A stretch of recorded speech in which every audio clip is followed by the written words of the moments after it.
Et nous retrouvons tout de suite notre correspondant en Israël, Daniel Haïk. Boker Tov, Daniel. Bonjour, Boker Tov, Kevin. Alors Daniel, nous commençons ce journal par un point sécuritaire sur la situation au sud Liban. Effectivement, l'armée de l'air israélienne a intercepté durant la nuit des cibles suspectes au sud de Liban, dans des zones où se trouvent des soldats de Tsahal. Il pourrait s'agir entre autres de drones offensifs. Hier, une roquette tirée par le Hezbollah est tombée dans la région du kibbutz Barham sans faire de blessés. Et puis hier, 3 soldats réservistes de Tsahal ont été blessés par un drone explosif. Cela s'est produit en territoire israélien dans la région de Shlomi, le long de la frontière israélo-libanaise.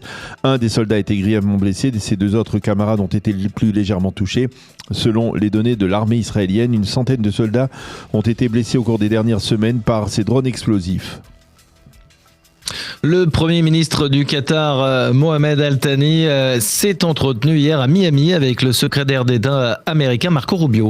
Oui, le Premier ministre qatari a tenté de persuader Marco Rubio de mettre fin à la guerre avec l'Iran. Dans un communiqué du département d'État, on explique que Rubio et Al-Thani ont débattu de la coordination entre Doha et Washington et de la nécessité, je cite, de promouvoir la stabilité dans la région. Selon des observateurs avisés, le Qatar serait devenu au cours des derniers jours le pays médiateur dominant dans les relations ou dans les négociations entre l'Iran et les États-Unis.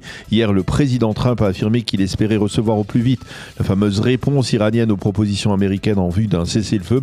Mais pour l'instant, la réponse iranienne se fait attendre et les déclarations optimistes du président américain se sont quelque peu estompées. Israël a finalement libéré les 2 militants de la flottille Soumoud qui étaient soupçonnés d'activités terroristes. Oui, ces 2 militants, l'un de nationalité brésilienne, l'autre étant un Palestinien vivant en Espagne, avaient été arrêtés à bord d'un des bateaux arraisonnés par la marine israélienne près de l'île de Crète et ils avaient été emprisonnés avant d'entamer une grève de la faim. La police avait affirmé qu'ils étaient soupçonnés d'appartenance à des organisations terroristes et de collusion avec l'ennemi en temps de guerre. Ils auraient développé des relations avec l'organisation terroriste PCPA et donc finalement, au bout du compte, l'armée, les forces de sécurité israéliennes les ont libérés hier. Et puis, Daniel, c'est lundi que l'Union européenne examinera des sanctions contre Israël. Une démarche punitive à l'initiative de la France et de la Suède. Les ministres des Affaires étrangères des pays européens se réuniront effectivement lundi à Bruxelles pour examiner une série de mesures visant à sanctionner l'État hébreu pour son comportement durant la guerre et pour les violences commises en Judée et Samarie contre la population palestinienne. La principale sanction pourrait être d'augmenter les taxes sur les produits israéliens en provenance de Judée et Samarie, du plateau du Golan et de Jérusalem-Est. Et puis, Daniel, un développement important autour du soutien de la population de Gaza au Hamas. Oui, effectivement, selon des enquêtes réalisées au cours des derniers mois, la population gazaoui exprime de plus en plus ouvertement son soutien au désarmement du Hamas et son désir de ne plus voir le mouvement terroriste palestinien aux commandes de la bande de Gaza. Ce sont des enquêtes que le Hamas a tout fait pour étouffer, justement, mais elles ont révélé donc ces dernières semaines des changements au sein de la population gazaoui. Il faut rappeler que jusqu'à l'instauration du cessez-le-feu en septembre dernier, la majorité de la population gazaoui continuait à cautionner le Hamas. Et Daniel, c'est aujourd'hui la rentrée parlementaire et cette session d'été sera marquée par la proximité des élections.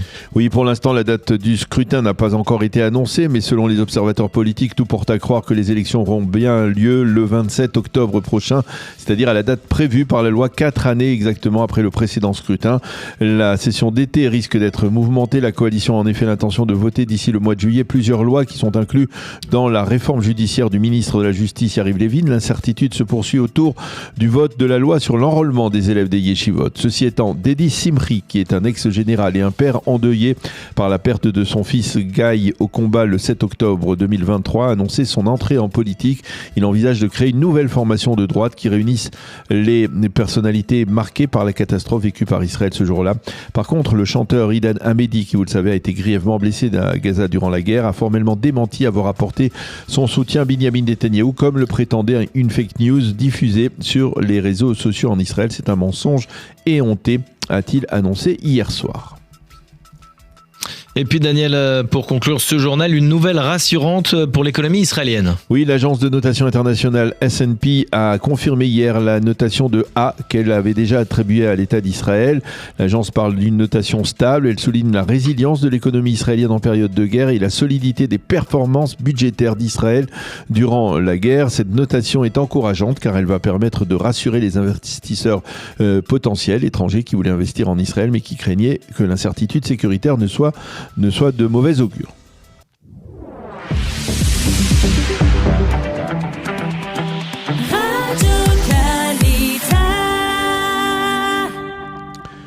Une page météo pour compléter ce premier journal d'information. Sachez que le temps sera de plus en plus chaud cette semaine, en particulier à l'intérieur du pays. Les températures prévues aujourd'hui sont déjà relativement élevées. 27 degrés à Jérusalem, 25 à Tel Aviv et sur le littoral, 30 à Beersheva et 35 à Eilat.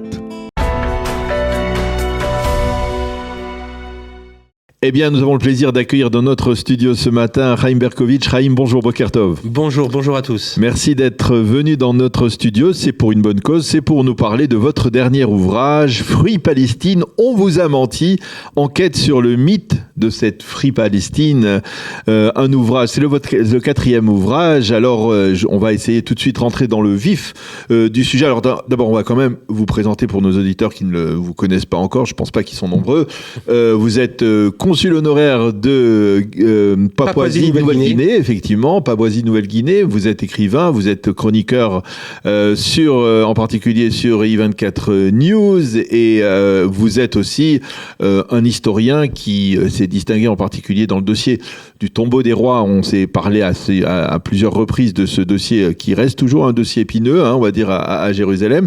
On va pas en parler aujourd'hui parce que sinon on n'y arriverait pas, mais on va revenir sur ce livre. D'abord, qu'est-ce qui a motivé votre engagement, votre volonté d'écrire un livre sur ce que vous considérez comme un des plus grands mythes, on va dire,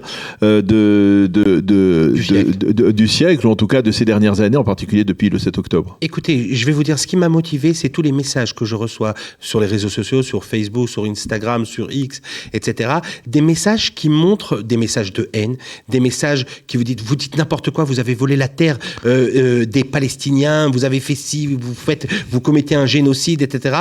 On accuse toute personne qui se montre un petit peu à l'écran, on l'accuse d'être Israël. C'est pas grave, j'accepte d'être Israël, de représenter Israël de temps en temps sur les réseaux sociaux, mais on nous accuse à tort de mots que nous n'avons pas commis. On nous accuse de génocide, on nous accuse de vol de la Palestine, etc. Alors, j'ai voulu sortir un ouvrage d'abord pour que toute personne qui veut vraiment comprendre ce qui se passe au Moyen-Orient, qui veut vraiment comprendre le conflit sur ce pays, eh bien, qu'il puisse avoir toutes les analyses, qu'il puisse comprendre, qu'il puisse avoir toutes les sources. Je récupère des sources juives, mais aussi des sources dans les journaux arabes, dans tous les médias arabes depuis la création de l'État d'Israël jusqu'à aujourd'hui. Je donne les vraies sources, je donne la vraie histoire. Et puis on s'aperçoit d'une chose, c'est qu'on nous a menti. Alors on nous a menti quasiment sur toute la ligne. Lorsque vous dites on nous a menti, c'est-à-dire le narratif, on va dire, le narratif du mouvement palestinien, le narratif, on va dire même d'une partie importante du monde arabe, et aujourd'hui le narratif, on va dire même d'une partie importante de l'Occident. Je pense en particulier aux grandes universités américaines aujourd'hui, où on sait que, eh bien, on va dire, on colporte le mythe de la Palestine de la mer jusqu'au Jourdain, jusqu'au fleuve. Comment on est parvenu à nous mentir? C'est ça qu'on pourrait se poser comme question.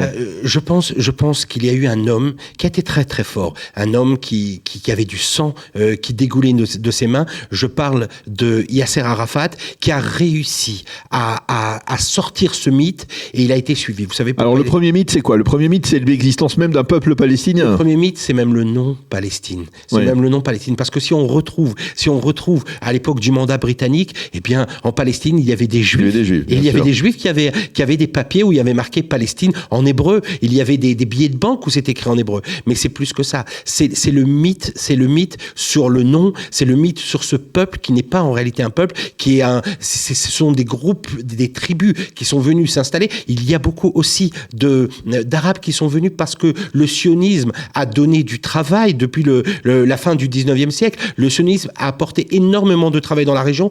C'était dur de vivre dans cette région. région. Et puisqu'il y avait du travail, alors ils sont venus. Ils sont venus d'Égypte, ils sont venus de Syrie. Comme Yasser Arafat d'ailleurs. Du Liban, comme Yasser Arafat. D'ailleurs, même énormément de noms sont des noms qui reprennent une terminaison pour montrer à quel point ils sont venus de tous ces endroits. Alors, c'est vrai qu'il y avait des Arabes qui habitaient ici, mais ils étaient en nombre restreint. Alors comment on définirait, si on n'utilise pas le terme de Palestinien, qui effectivement n'existait pas, on va dire au moins jusqu'à la création de l'OLP en 1964, puisque dans le partage, en plan de partage du 29 novembre 1947, on ne parle pas d'État juif et d'État palestinien, on parle d'État juif et d'État arabe. On parlait d'État juif et d'État arabe, on parlait d'une grande puissance arabe, mais surtout, il y avait quelque chose qui gênait le monde arabe et qui par la suite gêne un petit peu le monde entier, c'est le fait qu'il y ait un État juif sur cette terre. Sur une terre qui est une terre arabe. Sur une terre qui, selon eux, est une terre arabe qui n'a rien à voir avec une terre arabe.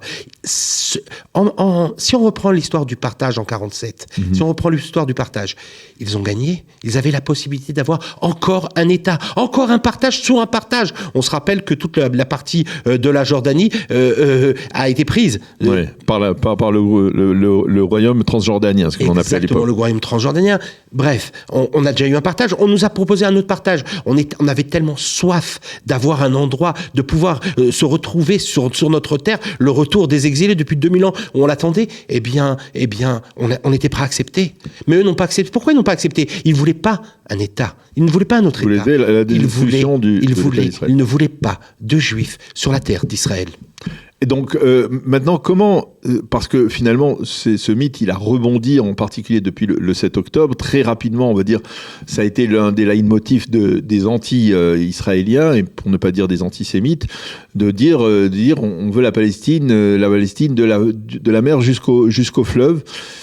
Comment on va dire, le mouvement palestinien, que ce soit le Hamas, que ce soit l'OLP, eh bien, a réussi à refaire jaillir ce mythe? Eh bien, tout simplement parce qu'il y a une haine dans le monde, la haine du juif qui est ressortie, tout simplement. Lorsqu'on dit Free Palestine, et c'est ça que j'ai voulu montrer dans le livre, c'est pour ça que je l'écris en gros sur la couverture, lorsqu'on parle de Free Palestine, il faut comprendre ce que l'on dit. Lorsque l'on dit Free Palestine, ça veut dire qu'on ne veut pas des juifs. On ne veut pas donner la possibilité des juifs à avoir une terre. On ne veut pas d'État juif sur la terre d'Israël. Pourtant aujourd'hui, si vous prenez l'OLP, pour ne pas parler du Hamas, parce que c'est un cas plus problématique, mais l'OLP a accepté l'existence d'un État palestinien, d'un État d'Israël en 93 au moment des accords d'Oslo. Alors expliquez-moi une chose. Pourquoi dans la charte palestinienne n'a jamais été changée? Oui, on a entendu, on va changer. La charte palestinienne appelle au meurtre des Juifs. Ça n'a jamais été changé jusqu'à aujourd'hui. Il n'y a même pas eu de petite notification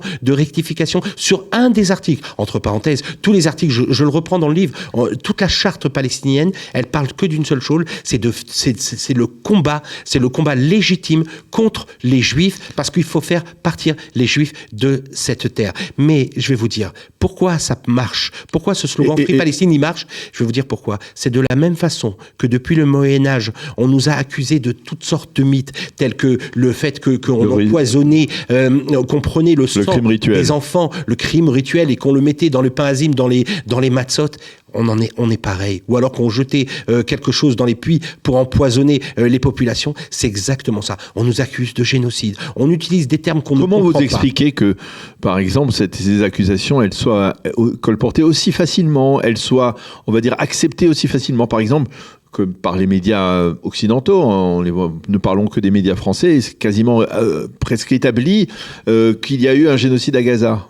Ben, je vais vous dire, c'est très très simple. Ça veut dire que lorsque le juif tombe, le 7 octobre, pendant une semaine, 2 semaines, voire 3 semaines, tout le monde était là, tout le monde pleurait, parce qu'on aime voir le juif à terre. Le juif était à terre, on pleurait, alors on aimait, oui, vous vous rendez compte, les pauvres, etc. et tout. Et puis tout de suite, ça a basculé. Ça a basculé pour quelle raison? Tout simplement parce que on a utilisé un nouveau terme, c'est à la mode, parce que il faut se moderniser. On ne peut plus dire qu'on est anti-juif, on ne peut plus dire qu'on est antisémite. Par contre, on peut dire qu'on est anti-sioniste. Oui, anti-sioniste ou anti-gouvernement israélien. Oui, alors c'est une façon de dire anti-gouvernement israélien Netanyahou. Mais si demain nous avons quelqu'un d'autre au gouvernement, on nous dira la même chose. Cette fois, ça ne sera pas Netanyahou, ça sera un autre. Alors, L'une des questions importantes, c'est est-ce qu'il est possible de lutter contre ces mythes-là? Ou c'est peine perdue? Alors je vais vous dire, jamais c'est peine perdue. Mais quoi qu'il en soit, si on peut rallier des gens, si on peut expliquer à une certaine population, peut-être pas à toute la population, à ceux qui veulent entendre, ceux qui veulent lire, ceux qui veulent comprendre un petit peu, ceux qui n'ont pas conscience, ceux qui n'avaient pas conscience jusqu'à aujourd'hui, eh bien, j'essaye de donner les réponses à toutes ces questions. J'essaye de prouver, parce que si vous prenez par exemple, je prends la France, puisque je suis souvent en France, puisqu'on est issu de la communauté francophone, eh bien, si vous allez demain dans la rue, si vous demandez ne serait-ce que où est la Palestine... Il y a une grande ignorance à ce niveau-là. Ils ne savent même pas. Si vous leur demandez où est Israël, ils ne sont pas conscients. Si vous leur demandez le nombre de juifs, combien y a-t-il de juifs dans le monde, ils sont persuadés que nous sommes des centaines de millions. Non, aujourd'hui, il y a une non-connaissance de la réalité et une non-connaissance qui est due, d'ailleurs, beaucoup de médias en sont responsables, c'est parce qu'on a propagé un mythe, sur un peuple palestinien qui n'existe pas, on a propagé un mythe sur le fait qu'il y avait l'apartheid ici, il y a de l'apartheid ici. Je reviens de l'hôpital, je vois à l'hôpital des médecins qui sont juifs, des infirmières qui sont juifs. On a toute une population qui s'est intégrée dans l'État d'Israël, qui reçoit. On a dans les médecins arabes nous avons dans nos universités une population arabe israélienne qui bénéficie d'une discrimination positive. À contresens, comme vous le dites. Alors tout ça, il faut rétablir la vérité. J'explique un petit peu c'est quoi le mot génocide, par exemple. On nous accuse de génocide. Expliquez-moi. Parce que ce mot, il est très très fort. Mais on utilise exprès des mots très très forts parce qu'on veut que dans le monde, on déteste les juifs. J'essaye de donner ces réponses. Et justement, est-ce que vous avez le sentiment que un livre comme celui-là peut toucher, on va dire, peut-être pas les irréductibles, hein, ceux qui, justement, peut-être sont même pas très bien informés et ne veulent pas s'informer, mais ceux qui sont de bonne volonté, peut-être, mais qui connaissent pas la réalité, ça peut être efficace pour eux. Je pense que cela peut être efficace. Celui qui veut chercher, celui qui veut comprendre réellement ce qui se passe, celui qui s'est dit jusqu'à aujourd'hui, je suis descendu dans la rue pour crier Free Palestine parce que on m'a montré des images d'enfants déchiquetés par la guerre, etc. Eh bien, qu'ils comprennent un petit peu ce qui se passe, qu'ils comprennent un petit peu ce qui se passe ici en Israël, parce que nous ne sommes pas en Palestine, qui comprennent, qu'il aille dans toutes les implantations juives et qui voient le nombre de familles qui ont été touchées, qu'ils se retrouvent avec la famille Fogel et qui comprennent comment des gens ont été égorgés bien avant le 7 octobre, qui réalisent un petit peu ce qui s'est passé le 7 octobre. Et lorsqu'ils auront les réponses, alors là, je veux entendre les gens me dire oui, Free Palestine. Parce que Free Palestine, ça veut dire mort aux Juifs, mort à l'État d'Israël. Alors pour ceux qui sont un petit peu mieux informés, il y en a qui répondent automatiquement lorsqu'on parle de ce débat, on va dire, sur le narratif palestinien. Eh bien, il y en a qui disent oui, mais ça vient même d'Israël. Lorsqu'il y a des journaux comme le Haaretz, par exemple, qui font passer des messages qui vont dans ce sens. Après, c'est beaucoup plus difficile à contrer. Tout à fait. Mais nous sommes un peuple comme tous les autres peuples. Nous avons des gens qui ont la haine, ce qu'on appelle la haine de soi. On ne peut pas prendre en considération le journal Haaretz. Il travaille pour nos ennemis. Et il y en a quelques-uns, malheureusement, et on doit faire avec. Parce que même chez nous, il y a des gens par exemple, qui sont même à la Knesset et qui font partie de notre peuple et qui sont contre nous. Il faut combattre toute haine du peuple juif. Et il ne faut pas se désespérer, il faut aller de l'avant. Jamais. On va de l'avant et on va réussir. Parce que nous allons avoir un projet en commun. Et vous le savez, vous me connaissez, le projet en commun, c'est on va continuer, on va récupérer toute cette terre, on va s'implanter en Judée-Samarie, même dans la bande de Gaza, parce que c'est la seule façon de garder notre terre, et nous aurons notre projet en commun, c'est la reconstruction du temple. Alors ça sera une autre histoire, peut-être le titre, le sujet de votre prochain livre. En tout cas, merci beaucoup Chaim Berkovitch d'être venu dans notre studio pour nous parler de ce dernier ouvrage. On vous a menti, Free Palestine, enquête sur ce mythe-là de Free Palestine qui a rebondi avec le 7 octobre, après les massacres du 7 octobre. Chaim Berkovitch, merci beaucoup d'être venu. Merci Daniel, merci à tous. Et bonne continuation, à bientôt. Merci. Marc Andreessen. Si vous ne connaissez pas ce nom, retenez-le. C'est l'homme qui a inventé le premier navigateur web grand public en 1994, Netscape. Aujourd'hui, il dirige Andreessen Horowitz, l'un des fonds d'investissement les plus puissants du monde. Quand il mise sur une start-up, elle devient Facebook, Airbnb ou Stripe. Ses journées valent donc des dizaines de millions de dollars. Et sa méthode de travail ? Pas d'application miracle, des fiches cartonnées et quelques principes de bon sens. Je vais vous en donner quelques-uns et vous pouvez tous les mettre en place dès ce soir. Le premier principe, c'est 3 tâches, pas 30. Chaque soir, Andreessen pioche 3 à 5 tâches dans sa liste d'engagement et les pose sur une fiche cartonnée pour le lendemain. 3 à 5 maximum, c'est tout. Dans un monde où nos applications nous proposent des listes infinies avec des sous-tâches et des rappels, lui, c'est 3 priorités sur un bout de carton. Et le lendemain, il fait ce qu'il y a écrit dessus, rien de plus. Le deuxième principe, c'est l'anti-to-do list. Et celle-là, c'est ma préférée. L'anti-to-do list, ce n'est pas une liste de choses qu'il refuse de faire, c'est l'exact opposé. C'est la liste de tout ce qu'il a accompli dans la journée qui n'était pas prévu. L'imprévu productif. Le coup de fil spontané qui relance un partenariat, le problème réglé en passant dans le couloir. Andreessen lui dit lui-même, vous connaissez des journées où vous courez partout et le soir, vous rentrez épuisé en vous demandant « mais qu'est-ce que j'ai fait aujourd'hui ?» Votre anti-to-do list a la réponse et il ajoute que le simple fait de noter ses accomplissements imprévus lui donne un sentiment de productivité merveilleux. Le troisième principe, c'est tuer la tyrannie de l'email. Andreessen ne consulte ses mails que 2 fois par jour. Le reste du temps, la boîte est fermée. Pas en arrière-plan, pas en notification silencieuse, fermée. Parce qu'un mail qui arrive, c'est quelqu'un qui vous impose sa priorité à lui. Le quatrième principe, c'est la semaine a une véritable architecture. Et c'est là que ça devient fascinant. Andreessen l'a publié récemment, son agenda type d'une semaine. Et quand on le regarde, on découvre que chaque jour a un rôle précis. Le lundi, c'est le marathon. Debout à 7h30, réunion avec les associés de 8h à 9h, avec des pitch meetings avec des startups de 9h à 14h, le tout sans pause. La réunion des partenaires l'après-midi jusqu'à 17h, c'est vraiment le jour le plus dense. Le mardi et le mercredi, ce sont des jours de projets et de réunions externes, avec des board meetings, des check-in hebdomadaires avec les startups qu'il a financées et des blocs de temps dédiés aux projets en cours. Mais attention, chaque soir, à 18h30, c'est de l'exercice physique, non négociable. Le jeudi, c'est le sprint final. Encore des meetings d'entrepreneurs le matin, puis un gros bloc de 3 heures pour les projets l'après-midi. Et le soir, un long créneau de lecture de 21h à 22h30.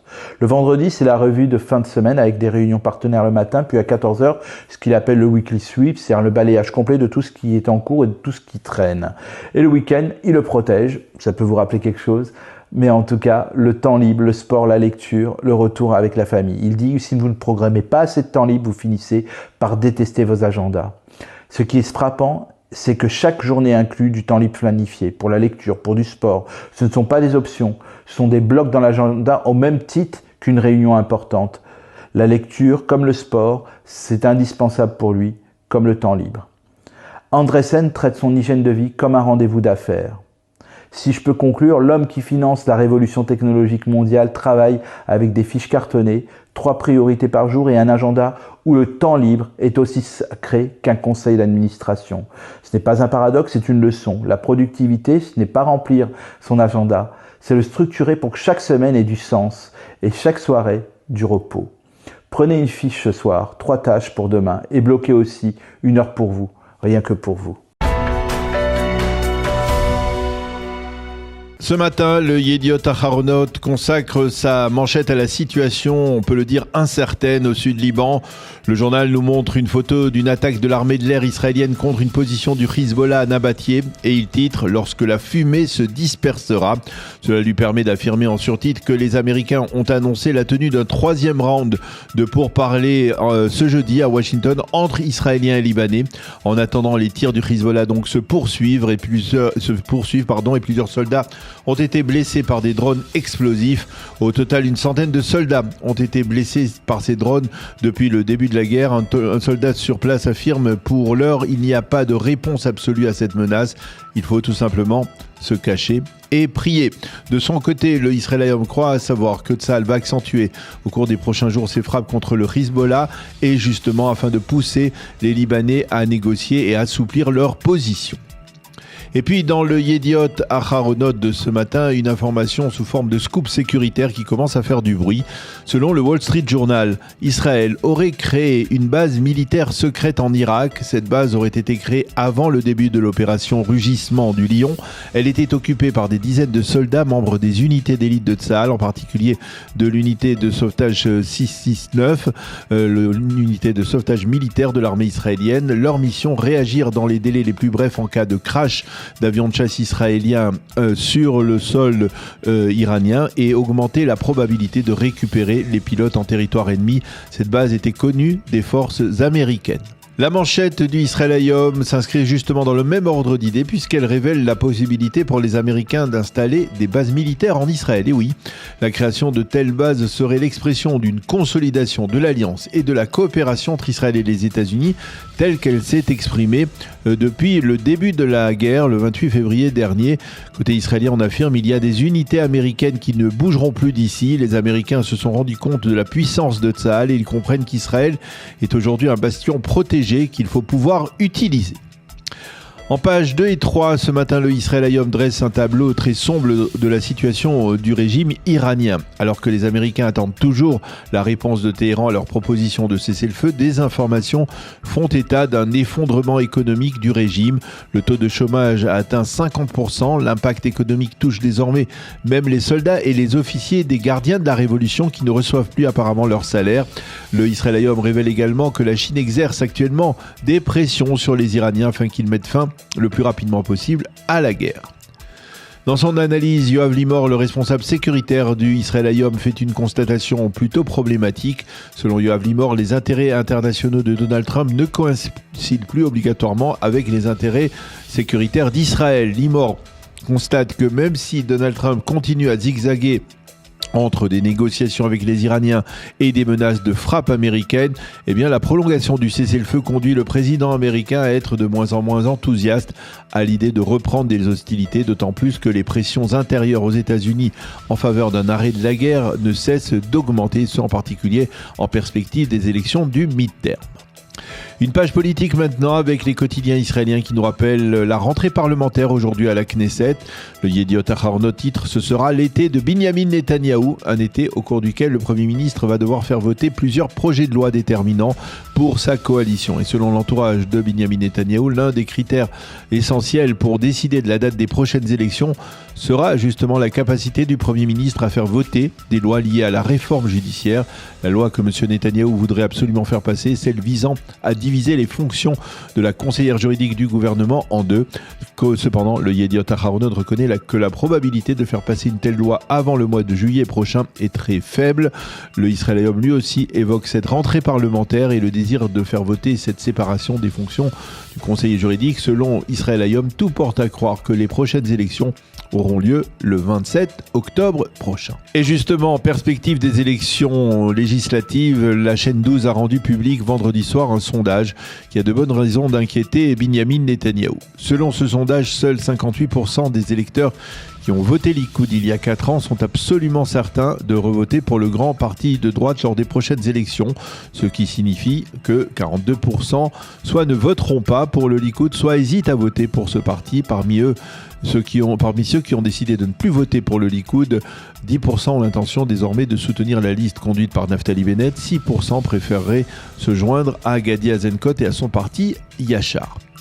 Dans le Yediot Aharonot, le professeur Yedidia Stern, qui préside l'Institut de planification du peuple juif, le JPPI, détermine les contours de ce qui est pour lui la menace la plus importante qui guette l'État d'Israël aujourd'hui. Selon lui, cette menace, c'est la remise en cause de la légitimité du sionisme et même de l'existence de l'État d'Israël au sein de la communauté internationale. Selon lui, si Israël parvient à survivre dans la jungle proche-orientale, c'est avant tout parce que l'État juif est perçu comme un bras avancé du monde libre. Ce sont les relations économiques, culturelles, politiques et même sécuritaires qui ont servi de filet de sécurité à l'État d'Israël dans la communauté internationale. Mais récemment, le bon ton consiste à démoniser l'État d'Israël, en Europe en particulier, même au sein d'une partie de la population américaine.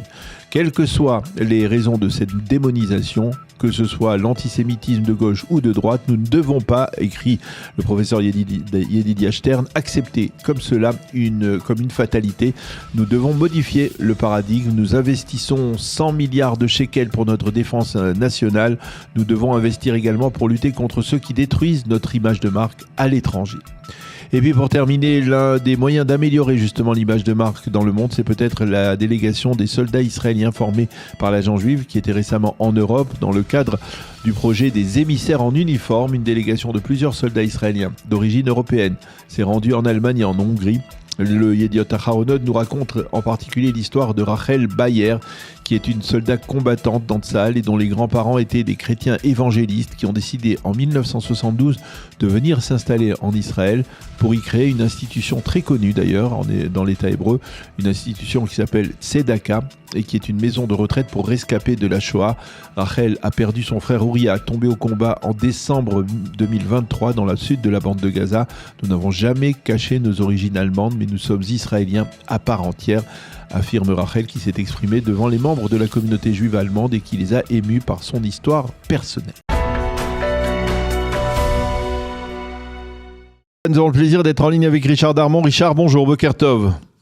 Bonjour et shalom. Vous êtes journaliste, on n'a pas besoin de vous présenter, journaliste, géopolitologue. On va avec vous pendant les prochaines minutes essayer de faire le clair sur plusieurs dossiers importants.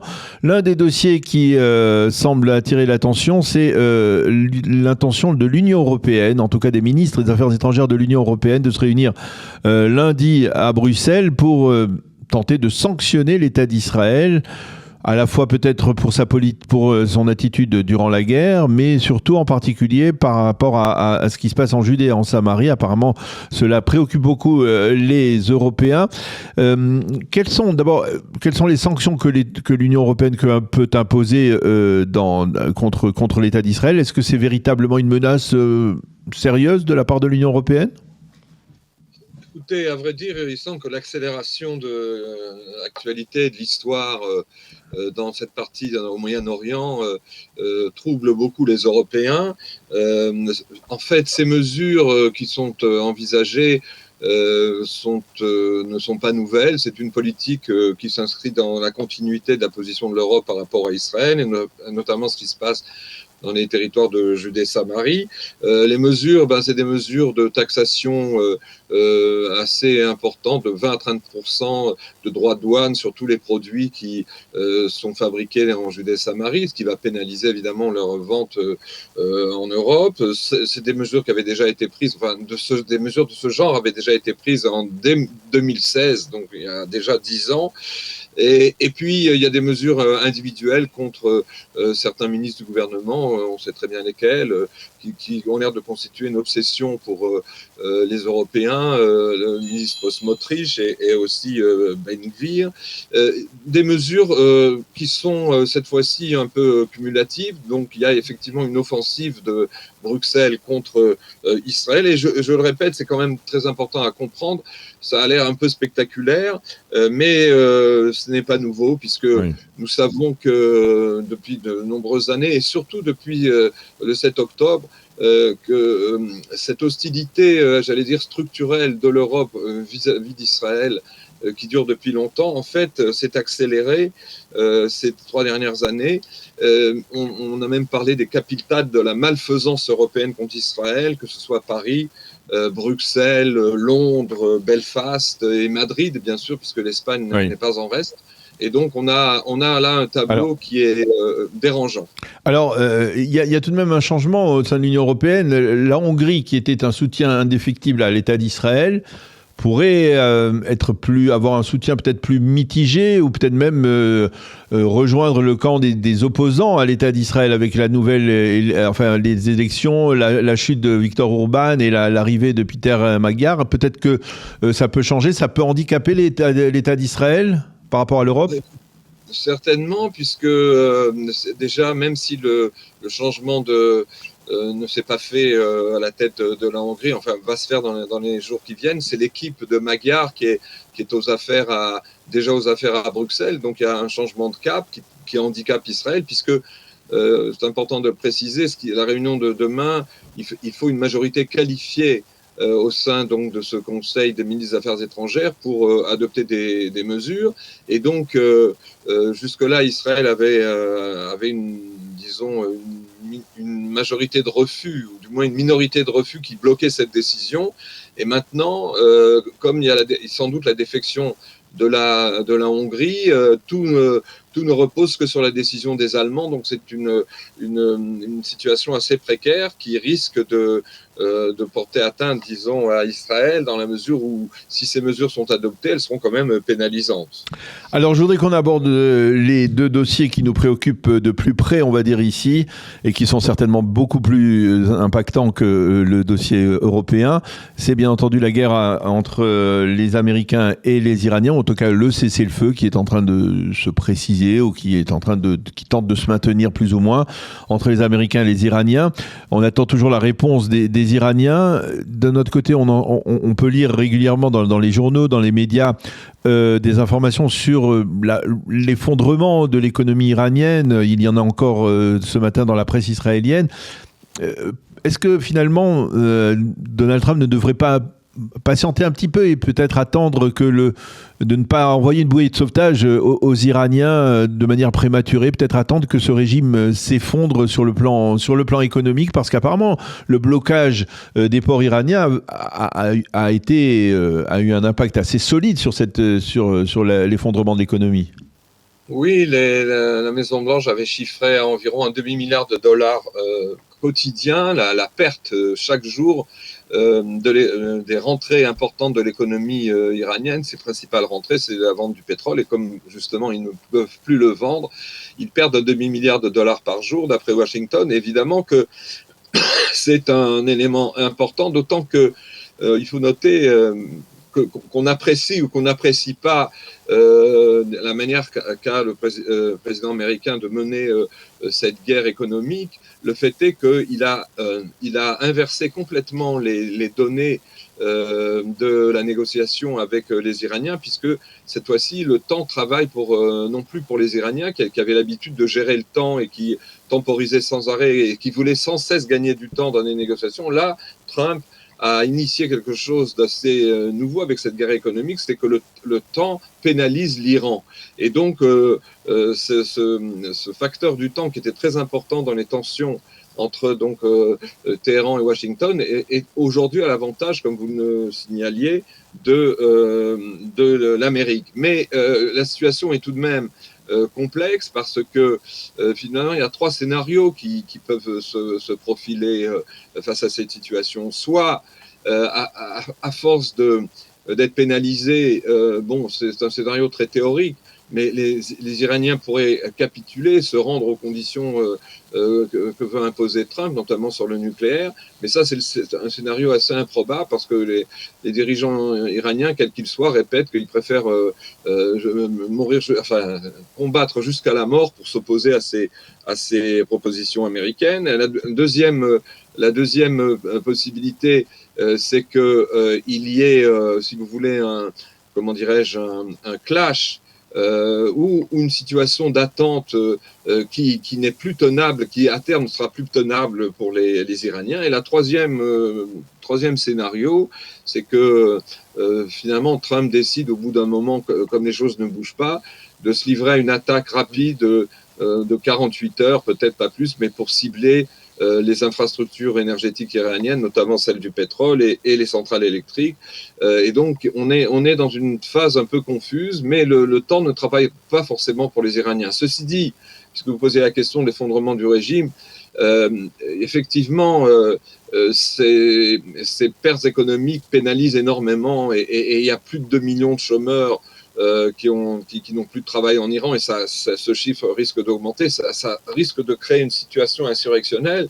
Mais entre, si vous voulez, les théories qui voudraient que oui, la population se révolte cette fois-ci pour de bon contre ce gouvernement, et la réalité, ça risque de prendre du temps, d'autant que les Iraniens s'étaient préparés depuis fort longtemps à cette guerre et à cette guerre apocalyptique pour eux, et que, comme vous le savez, les auditeurs le savent, ils ont procédé depuis des décennies non seulement à la construction d'un appareil répressif très efficace, mais surtout à sa décentralisation, c'est-à-dire qu'aujourd'hui, l'Iran, c'est 35 districts ou départements, si vous voulez, puisque ce pays immense fait 3 fois la surface de la France et 65 fois la surface d'Israël.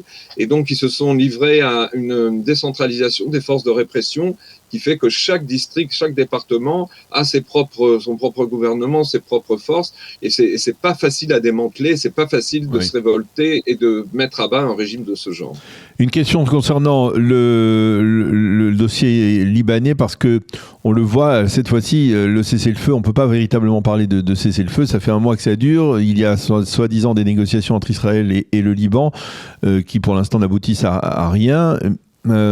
Combien de temps on peut vivre dans une telle situation d'incertitude, de fluctuation entre les drones explosifs qui sont tirés par le Hezbollah, les réponses israéliennes, et puis peut-être une volonté en tout cas de la part des Américains de faire pression pour arriver à un accord ou à un accord de non-belligérance ou un cessez-le-feu? Écoutez, évidemment, cette question concernant le Liban, elle est connectée directement avec la situation en Iran, puisque on a bien vu que les pressions américaines et la demande explicite de Trump de modérer les actions de Tsahal étaient liées justement à ce qui se passe avec les Iraniens dans une phase attentiste qu'on vient de décrire. De la négociation entre Téhéran et Washington, les Américains ne voulaient pas que le dossier libanais prenne la primeur et que Israël passe à une phase très offensive. Donc il a demandé explicitement à Netanyahou de retenir et de limiter les opérations au Liban. Alors en fait, à mesure que le temps passe, et qu'on voit que le dossier iranien prend du temps et non pas s'enlise, mais ne débouche pas tout de suite, eh bien, on a vu tout de même depuis quelques jours des consignes plus offensives qui ont été données à Tsahal pour opérer pas seulement dans les villages et les agglomérations du Sud-Liban, les localités du Sud-Liban, mais plus au nord. Et il y a eu différentes opérations, dont l'élimination du commandant de la force Rejvan à Beyrouth, qu'on n'avait pas des actions qu'on n'avait pas vues depuis fort longtemps. Donc il se peut que, à mesure que le temps passe, Israël décide finalement, d'un côté, oui, de continuer les négociations que veulent les Américains avec les Libanais, mais c'est des négociations un peu creuses, parce que le problème central, c'est pas des litiges frontaliers très mineurs qui doivent être réglés entre le Liban et Israël, mais le vrai problème, tout le monde le sait, c'est le Hezbollah et l'incapacité du gouvernement libanais de facto sur le terrain à désarmer le Hezbollah. Et donc la question n'est pas savoir si le Liban et Israël veulent faire la paix, ce sera une chose possible quand le Hezbollah sera désarmé. Et toute la question, c'est le désarmement du Hezbollah. Et nous savons tous dans les faits que c'est seulement Tsahal et seulement une opération, je dirais, générale et forte et sans retenue de Tsahal qui pourra désarmer le Hezbollah.